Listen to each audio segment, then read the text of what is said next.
नमस्कार मित्रों, सबसे पहले तो आपका सरस्वती ट्यूटोरियल में हार्दिक स्वागत है। मित्रों, मैं अपने पिछले वीडियो में सिंधु घाटी सभ्यता के बारे में बता चुका हूं। तो उस वीडियो में मैं कुछ ऐसे पार्ट थे जिनको मैं कवर नहीं कर सका, तो मैं सेकेंड वीडियो में आपके लिए लेकर आ रहा हूं। तो सिंधु घाटी सभ्यता स्टार्ट करते हैं। सिंधु घाटी सभ्यता भाग 2।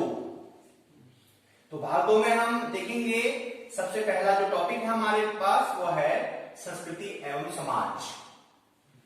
संस्कृति और समाज के में हम टॉपिक जो है उठाएंगे वो है राजनीतिक स्थिति। कोई भी देश हो या कोई भी राज्य हो, सबसे पहले उसकी राजनीतिक स्थिति के बारे में जानना बहुत ही जरूरी होता है, क्योंकि बिना प्रशासन के कोई देश कोई राज्य नहीं चल सकता। तो सबसे पहले राजनीतिक स्थिति जानेंगे यहाँ पे। तो किस तरह की राजनीतिक स्थिति सिंधु घाटी सभ्यता के लोगों की थी, या वहां पे जो शासन किस तरह का वहां पे चलता था। ठीक है, तो राजनीतिक स्थिति में देखिए, राजनीतिक व्यवस्था के कोई प्रमाण वहां पे नहीं मिलता है, यानी राजनीतिक स्थिति का कोई प्रमाण वहां पे नहीं मिलता है। लेकिन फिर भी क्या है कि इतिहासकारों में मतभेद है, और वो मतभेद किस तरह का है। कौशाम्बी कहते हैं कि वहां पर जो शासन था वो पुरोहित करते थे, यानी पुरोहित वहां का राजा था, पुरोहित ही वहां पे शासन करते थे। और जबकि आर.एस. शर्मा जी क्या कहते हैं, वो कहते हैं कि वहां का जो शासन था वो व्यावसायिक वर्ग के द्वारा चलाया जाता था, यानी वहां का शासन व्यावसायिक वर्ग, वणिक वर्ग यही चलाया करते थे। चलो, जैसा भी शासन था वहां पे, लेकिन हड़प्पा का शासन कैसा था। हड़प्पा की शासन व्यवस्था कुशल और संगठित थी। ये तो आप भी जानते ही हैं कि हड़प्पा की जो सभ्यता थी, आज की सभ्यता जैसे ही एकदम बिल्कुल जैसी आज की मॉडर्न एज में जो सिविलाइजेशन है हम लोगों की है, वह उससे भी आज के हिसाब से वो इतनी अच्छी थी, संगठित थी, वो आप सब भी जानते हैं। अब हम यहां पे आते हैं धर्म। धर्म क्या था वहां पे, किन किन चीजों की पूजा होती थी। तो सबसे पहले जानिए कि मुख्य देवता जो थे पशुपति थे। पशुपति मीन्स, यानी पशुपति किसको कहते हैं, आपने देखा होगा पशुपतिनाथ का मंदिर नेपाल में है, तो पशुपति मीन्स भगवान शिव। तो महादेव शिव, लेकिन शिव का तो कोई प्रमाण है नहीं। तो क्या थे, शिव को आदि देवता के नाम से जाना जाता था, वहां पे आदि देवता के नाम से उनकी पूजा होती थी। और देवी की बात करें तो एकमात्र जो देवी थी वह मातृ देवी की पूजा होती थी।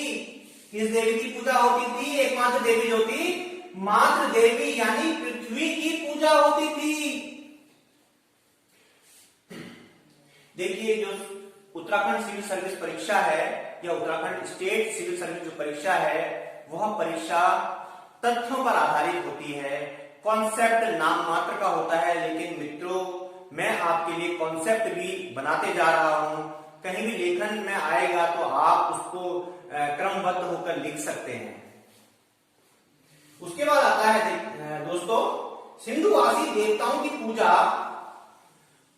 वृक्षों व पशुओं के रूप में भी करते थे। इस बात का प्रमाण यह मिलता है कि कुबड़ वाला सांड या बिना कुबड़ वाला सांड, क्योंकि इनकी मैं आपको बता चुका हूं कि इनकी उपस्थिति हमको पता चलती है, क्योंकि सिंधुवासियों के पास सील यानी मोहरों के रूप में जो प्रयोग होता था वह कुबड़ वाला सांड उसका होता था। अगली जो बात हम यहां पे करते हैं वो है लिपि एवं भाषा। तो लिपि एवं भाषा की बात करते हैं। तो हड़प्पा की जो लिपि जो थी, हड़प्पा की लिपि को चित्रलिपि माना गया है, यानी चित्रों के रूप में जो लिपि होती है उसको चित्रलिपि कहा जाता है। ठीक है मित्रों, तो हड़प्पा की लिपि में संकेत जो थे, संकेतों की संख्या 400 से 600 के बीच में थी, यानी जो संकेत थे वह कितने थे, 400 से 600 के बीच में संकेत थे, यानी जो प्रतीक थे वो 400 से 600 के बीच में प्रतीक मिले। भाषा जो अज्ञात है, भाषा अज्ञात इसलिए है क्योंकि लिपि आज तक पढ़ी नहीं जा सकी है, यानी कोई भी सिंधु सभ्यता की लिपि को आज तक नहीं पढ़ पाया है, इसलिए भाषा अज्ञात है। अभिलेखों की आकार, अभिलेख जो भी मिले वहां पे सिंधु सभ्यता के जो अभिलेख मिल पाए, जो मिले, उनका आकार इतना छोटा था कि वो लिपि पढ़ने में जो है कुशलता या पढ़ने में समर्थ नहीं हो पाए। और लिपि कैसे थी? लिपि दाईं से बाईं ओर लिखी जाती थी, दाईं से बाईं ओर लिखी जाती थी, यानी इस हाथ से हम लिपि लिखेंगे तो इधर से इधर को लिखते जाएंगे। तो ये जो लिपि थी इसको बोलते हैं बुस्टोफैडन पद्धति। कौन सी पद्धति कहा जाता है इसको? बुस्टोफैडन पद्धति कहा जाता है। तो बुस्टोफैडन जो पद्धति थी उस पद्धति में लेखन कार्य होता था। अगला नंबर आता है मोहर, यानी मोहरें। मोहरें किससे बनी होती थी? सेल खड़ी की बनी होती थी।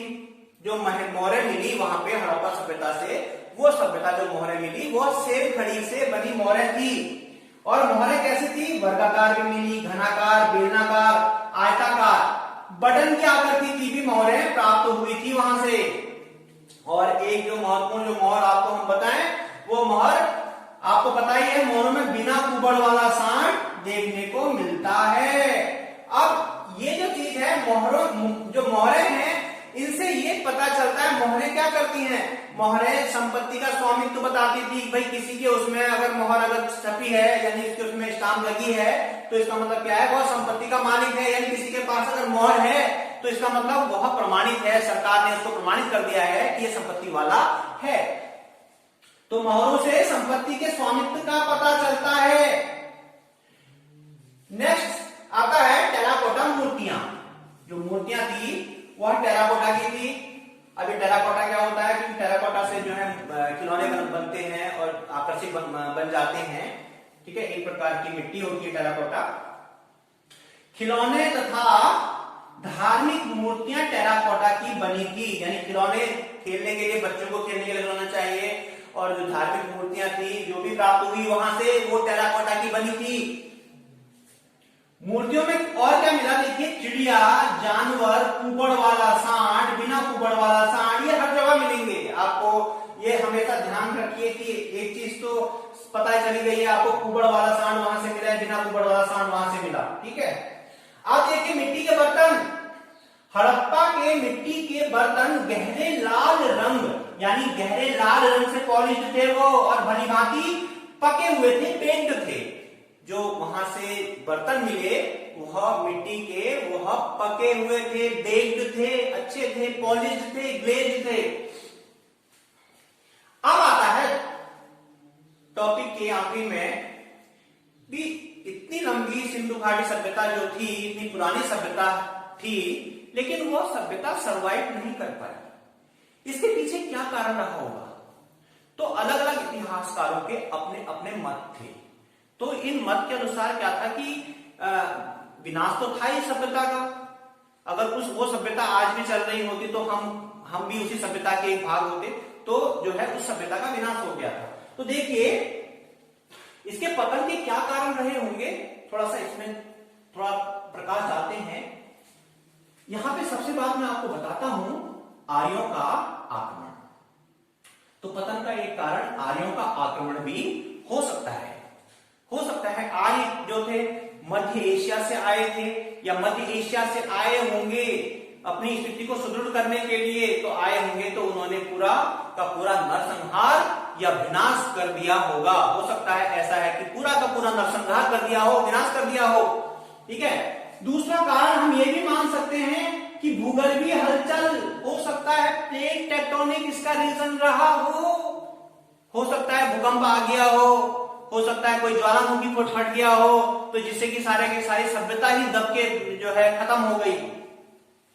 अगला कारण हम इसका ये भी बता सकते हैं, जो इतिहासकार ने बताया है, वह है नदी में बाढ़ आना। क्योंकि जो भी सभ्यता है, सिंधु सभ्यता, वह नदी घाटी के पास थी, और नदी में जब बाढ़ आ गया, बाढ़ आने के कई कारण होते हैं। आपको पता है कि ग्लेशियर फट जाते हैं, तो ग्लेशियर अगर गर्मी हो जाती है तो ग्लेशियर पिघल जाते हैं, तो उससे भी बाढ़ आ सकती है। तो बाढ़ हो सकता है वर्षा के मौसम में पानी ज्यादा आ गया तो उससे भी बाढ़ आ सकती है।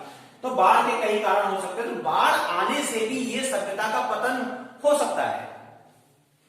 अगला आता है यहाँ पे देखिए बीमारियां, महामारी। हो सकता है कोरोना जैसी महामारी उस समय आ गई हो कोई, जिसका पता ही नहीं चल पाया, जिसका कोई इलाज ही नहीं हो पाया, और उस बीमारी के कारण भी, अज्ञात बीमारी के कारण भी लोग मर सकते हैं, लोगों का पतन हो सकता है, लोग मर सकते हैं। तो सभ्यता खत्म हो सकती है बीमारी के कारण भी, महामारी के कारण भी। अगली चीज जो है यहाँ पे मरुभूमि का विस्तार, यानी रेगिस्तान का बनना। रेगिस्तान बनना शुरू होते हैं। जब रेगिस्तान कैसे बनते हैं, जब हम लोग पेड़ पौधों को तवज्जो नहीं देते, पेड़ पौधों को उखाड़ते हैं, काटते हैं, तो इससे क्या होता है, जो पृथ्वी की धरा है, भूपट्टी है, वह हल्की हो जाती है और वह रेत में और रेगिस्तान में तब्दील होने लगती है। तो रेगिस्तान, मरुभूमि का विस्तार भी इसका एक कारण माना है। अगला है ईंधन की कमी का होना। हो सकता है, देखो ईंधन क्या है, हम लोगों को खाना पकाना है या कुछ भी अपना बनाना है तो हमको ईंधन की आवश्यकता होगी। तो कभी ना कभी ईंधन खत्म हो ही जाता है। तो ईंधन खत्म होने से भी क्या हो सकती है, सभ्यता का अंत हो सकता है। लोगों को जलाने के लिए ईंधन ही नहीं मिलेगा तो खाएंगे कैसे। अगला कारण है इसका, और ये है जल प्लावन द्वारा। ऐसा दयाराम साहनी का मानना है कि हो सकता है कि जल प्लावन, यानी जो धरा थी उस समय वहां पे, उसको पृथ्वी में वहां पे जल आ गया होगा, पानी से सब भर गया होगा। तो हो सकता है कि जल के कारण भी क्या है, जल प्लावन के कारण भी सभ्यता का अंत हो सकता है।